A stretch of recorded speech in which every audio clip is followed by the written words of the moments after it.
Just saying the name Rabbi Shmuel Kunda brings a smile to thousands of people's faces. Rabbi Shmuel Kunda was an exuberant rebbi, and he was a storyteller, and he was an innovator, and he was a songwriter and an illustrator. And in this episode, Moshe and I have the privilege of sitting down with his son, Rabbi Ahron Kunda of Cleveland, and discovering some of the inner story behind these classics of musical storytelling of Rabbi Shmuel Kunda. Now for a little treat before we get started, a clip from one of his classic songs. No! It burned to the ground! Mr. Blister, your factory didn't find out. It did? Only a few boxes of pencils got burned. We put the fire out with these seltzer bottles. Bottles of seltzer? How? What? What are you talking about? If it hadn't been for Mr. Hammerstein, your place really would have burned down to the ground. I'll tell you how Hammerstein. No, I'll tell you how Hammerstein spreads your pencil factory with seltzer like a clown.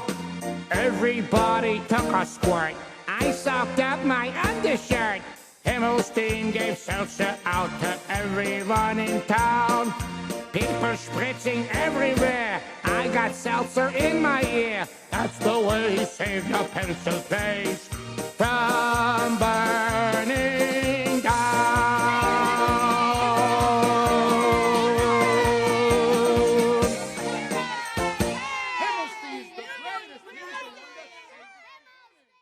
And now, the inner story of the genius of Rabbi Shmuel Kunda with the Jewish Music Platform. We are very excited today to be welcoming Rabbi Ahron Kunda, coming at us from Cleveland, Ohio. And we are here to discuss with Rabbi Ahron the music of his great father, Rabbi Shmuel Kunda ztz'l. Thank you, Rabbi Ahron, for joining us. You're welcome. It's an honor to be here. I'll try to do my best. Great. Okay, so Rabbi Ahron, I was not on the scene when your father's music your father's story tapes were being produced and distributed. But when I came into I'm a Baal Tshuva, I came into the frum world as a young adult, and I married my wife who was from Brooklyn, went straight up yeshivish, and her generation, it has your father's story tapes and music embedded deeply in their psyche. It brought great joy to their childhood, and I when I started listening to it, I immediately took to it. It's hilarious. I hear it again when I drive carpool. We put it on every time I listen to it. We discover a new pun, a new joke, and it brings a lot of joy to Jewish children everywhere and adults. That's beautiful. So we'd love to get your story about how you grew up with your father, and how the stuff that your father was producing, the music and the stories that your father was producing and the illustrations, how you came to be aware of it, and your insights on what it is and what its effect is and its impact. Okay, like I said, I appreciate the opportunity. Brian, can I say a few quick sentences before you start? Yeah. So first of all, nice to meet you once again. And I don't know if you know this little nuance over here, but your father's music didn't spread to the frum community all at once. It sort of crept around the USA in different communities. It's little nuances, and a little nuance, a fine nuance over here. So the first time I heard the music, I was at my buddy's house, Chaim Landsman, who lives across from my location, wherever street that is. Okay. Down there, and they were playing. It was the garden hose. I don't know what's going on. Cousin Limo's bar mitzvah, and it was so interesting. I told my parents about it, and they never heard of it. And then they said that we had. I think it could be a record of Baruch's brachos. Could it be a record? No, was it ever a record? Yeah. So we had the record of Bar. It was the same guy. So we got some tapes from Bornstein's bookstore. And then in 1990, now what's interesting was, Uncle Moshe was pretty universal for anyone who was called frum. But Shmuel Kunda sort of was more yeshivish. I don't know if you know this little nuance. And it didn't spread out of town as fast as the other stuff. This is interesting. And there was a certain Hamishkeit from the tapes. You know, what's the mama's name? Jaime, whatever her name was. But did she have a name? Mama. Zelda. Did she have a name? Mrs. Himmelstein. You know, she was like the Bubba. She was the Bubba that Hamishkeit is the Hamishkeit that many of us living out of town didn't have growing up. Like not at all.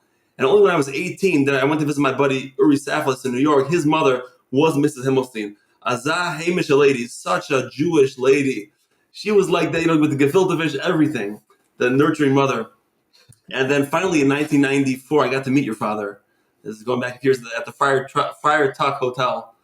He was selling tapes. It was a Pesach hotel. One of the finest hotels at the over there in that Dalaramas, in that area. And he spoke about his camp in the Arim. It wasn't the right fit for me, but I love the tapes. And even now, at my Shabbos table, there's one niggin that always creeps in towards the end. No matter what tune we sing for Sher Malos before we do the grace after meals for benching, when we hit Shuva Hashem, no matter what it is. Here comes the trolley. Shuva Hashem, Hashiv Yiseinu. You too? You do that also? I heard somebody else Is that a sing it thing? in the Krypton. I thought that was my mashup. Okay. So, but really, and I know I'm just one little family in Detroit, but your father's music is everywhere. Like Tuvia said, so impactful for so many people everywhere. And I wrote a book a couple years ago, The Easiest Music Guide to Yiddish, and I put a couple Kunda jokes in there. I have a section about learning how to get by in a shoe store. So the guy says, why do you want to buy new shoes? And the kid says, by my cousin Lambo's bar mitzvah. And I got so many comments from people who thought it was so funny. And there's another, Uncle Isidore's there, and the people loved it. And it's just because the seeds your father planted in Klal Yisrael for... Anyway, I'll hand it over to Tuvia, and thank you for being here. Nice to meet you. Nice to see you. Okay. Let's hear the story. Okay, Rabbi Ahron, I hope you're not intimidated by all this talk about your great father. But at which point in your childhood did you realize that there was something special going on here? That your father was really much bigger than just your family or the students he taught directly? I think we just grew up like that. I don't think it was like any point revelation. But at the same time, it wasn't really a thing. You know, my father wasn't. I guess he was. You know, he was. His personality was exuberant kind of person, and so he was always, you know, schmoozing and talking. I didn't look at it like a well-known as a well-known kind of person or personality. It was just like an outcome person. So I think that's how it was from my very beginning, as long as I create. Okay. And did you, when he started putting out his stuff, were you aware of when the first the first story tape came out? I do remember him actually working on. It must have been Berklin's Brachos or that could have been probably Berklin's Shabbos. I think that was my first memory. That was the second tape that he put out on his own. How many years ago was that? Brachos, I think, was in '81, and Shabbos probably a year or two after, I'm guessing. And did he play it for the family to get their take on it, to see if it was something that kids would like? Well, I don't remember that specific tape. I remember him working on it. As far as playing for the family, yeah, he did play. Yeah, he did play. He had friends, and he ran it by us also. But he had his people that he showed it to first. When you say you remember him working on it, would you remember what was the process like? Was he humming songs in his head and writing things down, and he was at the piano? What was he doing? Okay, well, first of all, as far as piano goes, believe it or not, my father did not play an instrument. I know a lot of people are surprised to learn about that. He did not know how to play an instrument. He did play the drums. I'm not sure if I've ever seen him do that, play the drums, but I know that he was able to do that. But as far as playing instruments, he did not play instruments. He did not actually make up a song until the Magic Album, which was his fifth.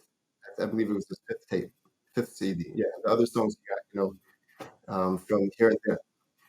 He was very, very surprised at himself that he made up his own song.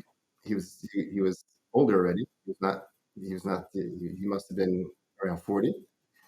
And he shocked. He surprised himself that he was able to do it.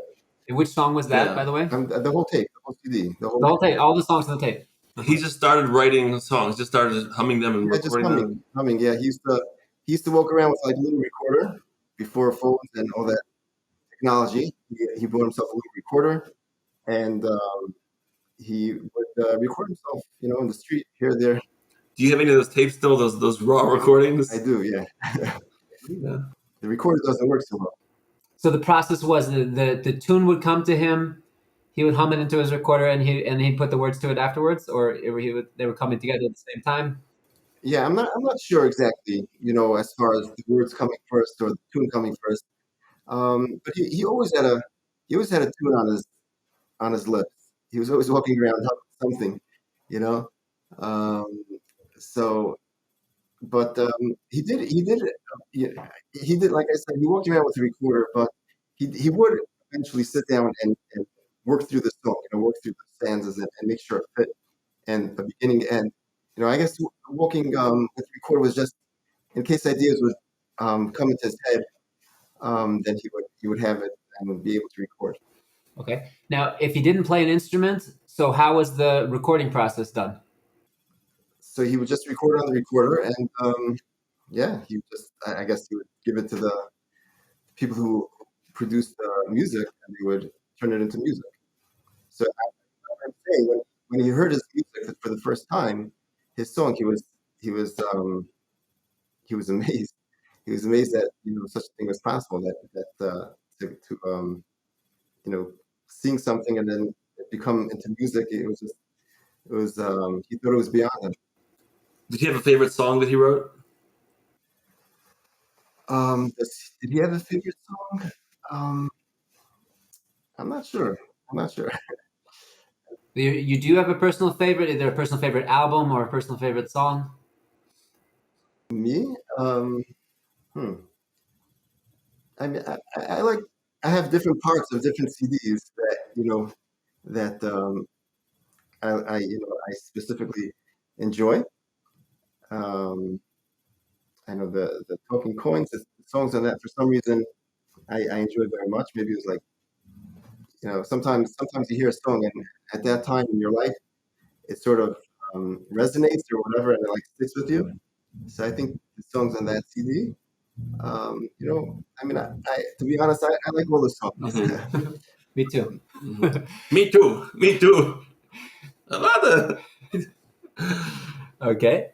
No, but one thing, I think it's amazing how I'm sure that when your father thought of a good joke, he appreciated and laughed at his own jokes. I would imagine.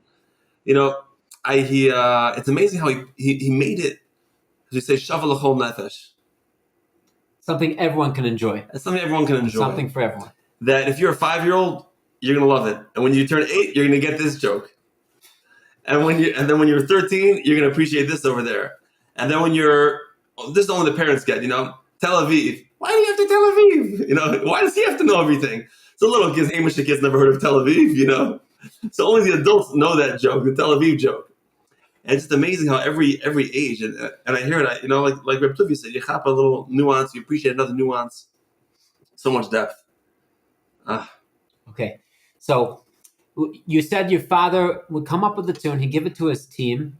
Were there certain musicians on the team? I guess they're credited on the album liner notes, but there's certain people that are still around in the music.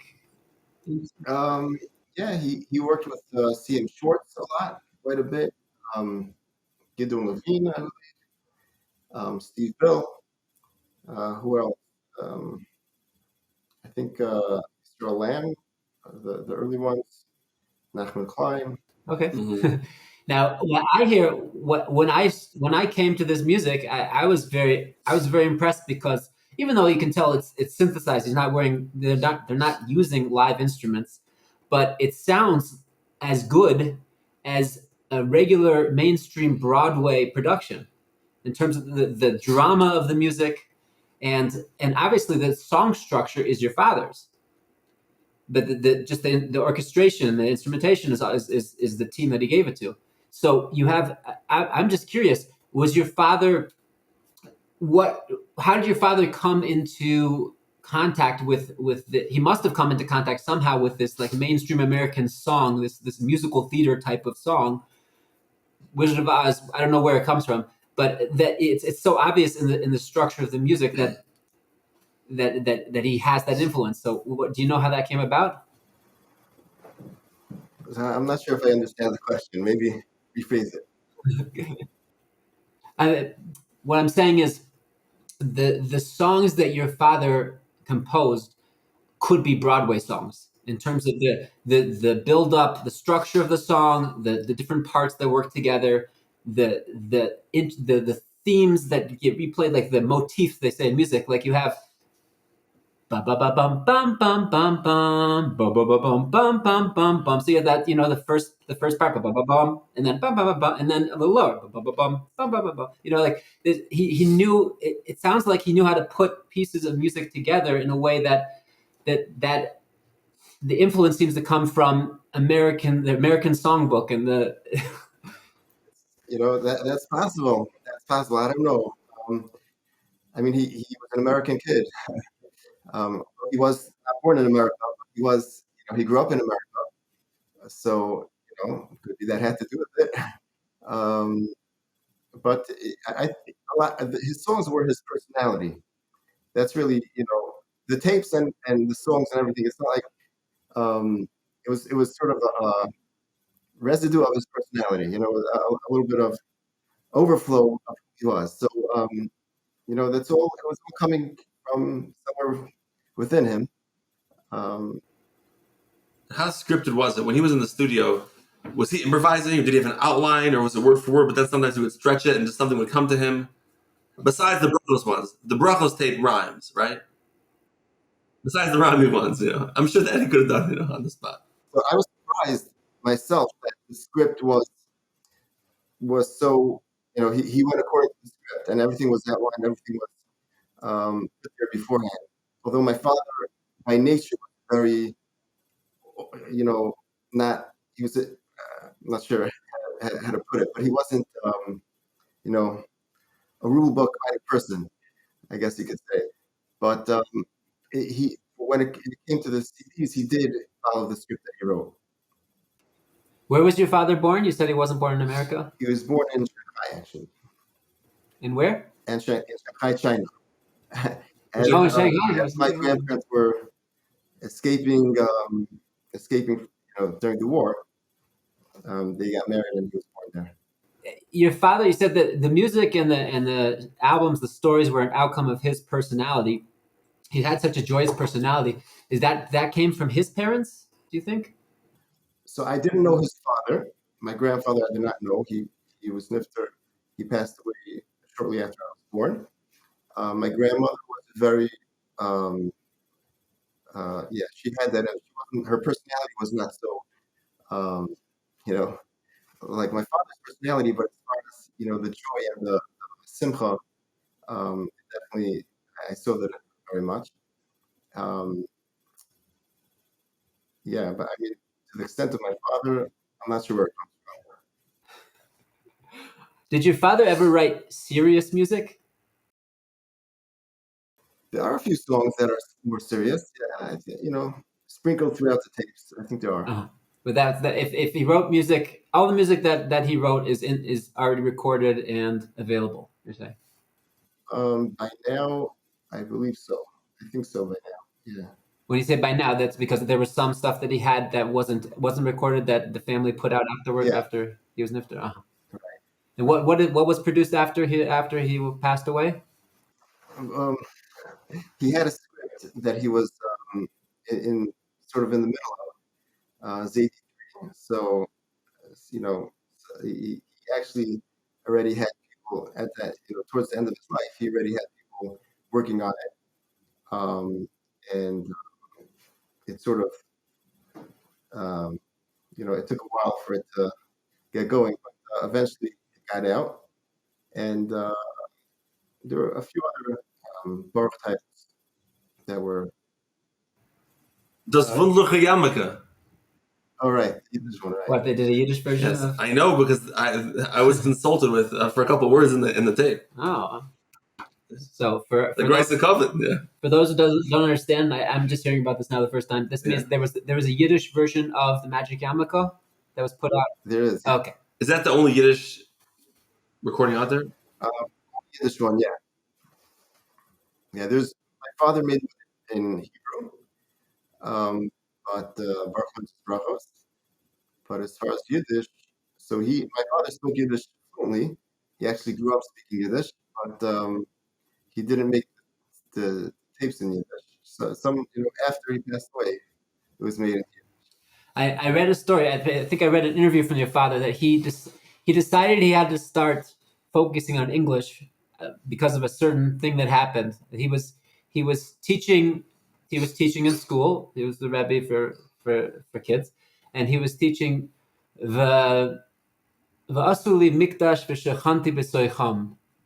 They should make a sanctuary for me, and I will dwell in them. And the way that they used to teach was they would always take the Hebrew and translate it into Yiddish. And I don't know if they would do English. I think originally it was just Hebrew and Yiddish, and with the understanding that the boys and the girls would understand the Yiddish. But then he asked the Yiddish of this was v'shechanti b'socham, and I will dwell among them, was ich will ruin himself. And he asked the kid to translate. What does it mean? Ich will ruin himself. He said, make me a mikdash, and I will ruin a mikdash. So he said, that's not what it means.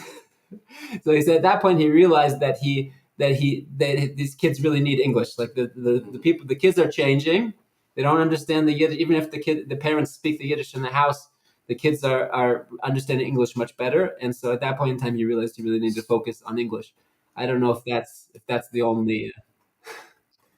Yeah, I don't remember that story. Yeah, but you are right. My father was a rebbi for a number of years. So it's was 83 successful? yeah, it was. Yeah, I mean it was. I guess my father's name, my father's kos, whatever you want. And is there ever talk of a Zadie 4 continuing the brand of the same kind of story? Yeah, people ask for that. It's possible, but the thing is, I feel maybe I'm wrong. I don't know. My father was my father, and it's who he was. He was, the CDs were him. So it's very hard to, you can imitate, you could do this, but it's very hard to get that. Like you were saying about the humor, etc. It's not only the humor. There's a certain thing that resonates that goes from him to the listener that it's not possible to imitate. So, but that being said, it's possible. It's time consuming. So yeah, but it's not off the table. It's certainly something that we would like to do, and it's sort of it's I don't know. It sort of has to happen. I'm not sure how. Mm-hmm. Okay, well, if you need someone to vote for the yes, I give it a yes. Okay. I know your father was also a very hilarious illustrator. But now they have these books available. Were the books always? Did he put out the books concurrently with the albums, or did he write the books afterwards? No, the books actually. So about Pesach, I believe the book came first, and Baruch Kunda, the only other book that he illustrated, if I'm remembering correctly, is Baruch Kunda's Brachos. He actually made it into a coloring book, and later on, somebody else colored it, and they put it out as. But so those are the only two original books that he drew. Although he drew other books see jukebooks for other people. Um, they didn't come at the same time as the CDs. Those two. The like I said, the Pesach one came before the CD, quite a bit before, and the brachos. I'm not sure. I'm not sure. I don't think it came together. Did he draw the album cover also? For all the Yeah, yeah. that's Right. that's his The style. album, It's amazing. In this conversation, we're talking about CDs, tapes. It's amazing to see how many decades this has spanned. It started with records Yeah. and tapes and CDs, and now my kids don't know what a CD is. If we have a CD player somewhere, it sort of works. MP3s. last year I saw for sale a record player. We saw a record player. So I bought one just that my kids should see what it is. Oh wow. Very nice. So, Rabbi Ahron, what I understand that you do audio books. Is that's your professional I pursuit? do. Yeah. Yeah, that's what I focus on. So this is like what market? What this is for the Jewish? Yeah, from crowd. Yeah, I mean, the general, plenty more to listen to. For the from crowd, it's it's very limited. We're trying. And what you're trying to do is that people who are writing novels or nonfiction or what they can record an audio of their own book through your services. Yeah, for the most part, it's been not the narrators are not the same people as the authors. Some people can write, some people can narrate. Different, two different talents, I guess. Um, and it's so far it's been books that have been put out for the public, published by Sondheim, CIS, a few Art Scroll, a few others, and the regular, those type of books that people read. So this is for listening. Do you have your own platform where you stream them, or just someone? Yeah, we do. It's called a Maggid's Market. So they're on. We have the website, and it's on other places too. Naki Radio has. Okay. And now back to your father's music. Is there anyone in the family, you, your siblings, the next generation? Is there anyone that you see taking your father's inspiration and putting, doing their own thing with their own voice, but also feeling like, hey, I come from the Kundas, I come from Shmuel Kunda, and I want to do something to help make Jewish kids smile and their parents. Is anybody doing that now? A little bit here. My father was unique in that, first of all, like I said, who he was. That itself was, I think his biggest draw, his biggest sell was just who he was, not really so much what he did. It's him as a personality. When you with him, it was you felt the energy, you felt the light. Um, but a little bit, I guess, like you mentioned, the audiobooks, even though it's not really me writing, but I feel like that to give over to the Frum community, that it's a void that people need. It's not a production like my father. It's not musical. But it's something. Um, so there are some in the family who draw and a little bit dispersed throughout the family. But the truth is, it was never growing up was never a theme like like a family business. It was just my father. That's who he was. It wasn't something to take over or to get into. Like some families are very big into music lessons and this and it wasn't. I us, it was whoever we were. It wasn't something to. It wasn't like a direction that we were going. Everybody sort of became their own person, their own thing. I know we got to wrap it up in a second. One more question: did the kids ever get involved in the recordings at all? Were you any of the kids, or that was different voices or actors? It's possible. Really? All right, you? Believe it or not, they in there, kicking and screaming. Who are you? I was, here and there. Got it. Who is Heshi? Heshi Hammerstein. Who is Heshi Hammerstein? So either Aaron David Leiser, friend of mine. Was he Heshi? He may have been Heshi. I don't remember. Yeah. And was Mrs. Himmelstein his mother? I believe so. Yeah. Oh, Geschmack. Heshi. Oh, so good. Nostalgia. Okay, Rabbi Ahron, thank you so much for spending time with us, talking about your father and the family and the music.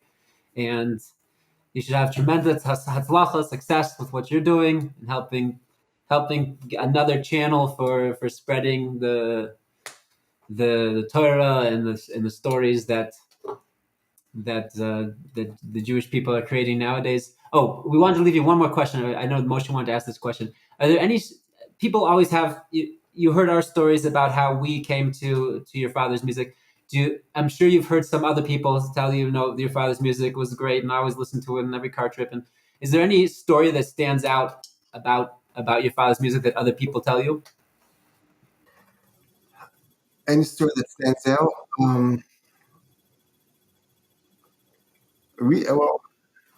Actually, recently somebody came over to me. It's interesting you're saying you're about tshuva, you're supposed to do tshuva. So somebody came over to me. I was at a chasna just recently, and he was actually a very bitter person, and he sort of went the other way. And he told me that he did something. He spent $10,000 on a caron for my father. So I said, why? I mean, he's not a person who has money or $10,000 to spare. So he said because when he was younger, so the only person he likes, the only person he was able to speak positive about was my father. So why? I said, well, why is that? When he was younger, he was at Chasna, and he met my father, and he went over to my father, and my father schmoozing with him, drew a picture on a napkin, and he gave him the napkin, and he said that made such an impact that 30 years later, after he went through whatever he went through, and wherever he ended up, he was so fond of that experience. It made such an impression that he felt that he has to do something back, and so he did this this thing for his current friend. I was very I don't know. I didn't know what to tell him. It struck a chord. Yeah. Beautiful story. Thank you for sharing that with us. Okay, Rabbi Ahron, thank you so much for your time. Thank you. Be well. Have a good day. We hope you enjoyed this peek into the inner world of Rabbi Shmuel Kunda, zecher tzaddik livrocha. Now, if you like the Jewish Music Platform, please subscribe, like, and share with your friends so we can keep this project going. And now, as a special treat to you, we attach on this podcast the classic Shmuel Kunda piece, Yum Yum Yarmulke. What's wrong, young fella? Well, who are you? And what are all these yarmulke caps? And this wagon? It looks like it's going to collapse. Why, I'm Uncle the Yarmulke Man, and I hope I'm not bragging, but I sell the most beautiful yarmulkes from the inside of this old wagon.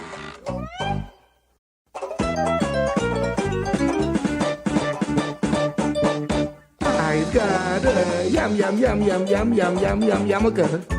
Put your head in it. It's a perfect fit.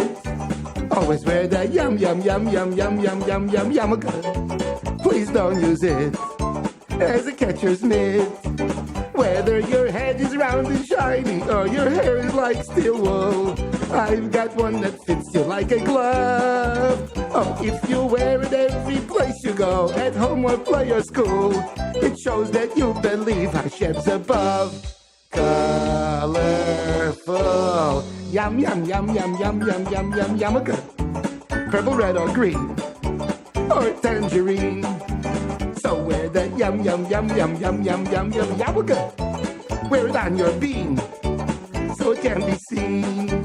Oh, some are flat as latkes, some are bigger than a pot. By some point like a tower in the air. Oh, some are very slippery and they won't stay in one spot. And some are stuck with Velcro in your hair. Put on that yum, yum, yum, yum, yum, yum, yum, yum, yumaka before you wear your suit or your sock or boot. That round shape, yum, yum, yum, yum, yum, yum, yum, yum, yumaka. Like a half-baked fruit or a parachute.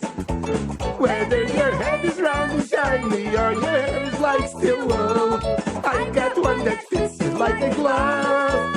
Oh, if you wear it every place you go, at home or play or school, it shows that you believe Hashem's above. Hey! Even after my song, you still look so sad.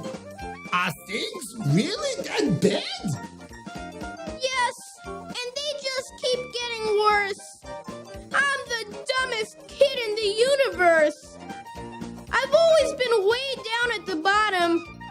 When they gave out brains, I never got them. Say, I think I've got something for you right here in my cart that will put a little pride in your heart. Oh, yes, yes, yes. You'll be right over here.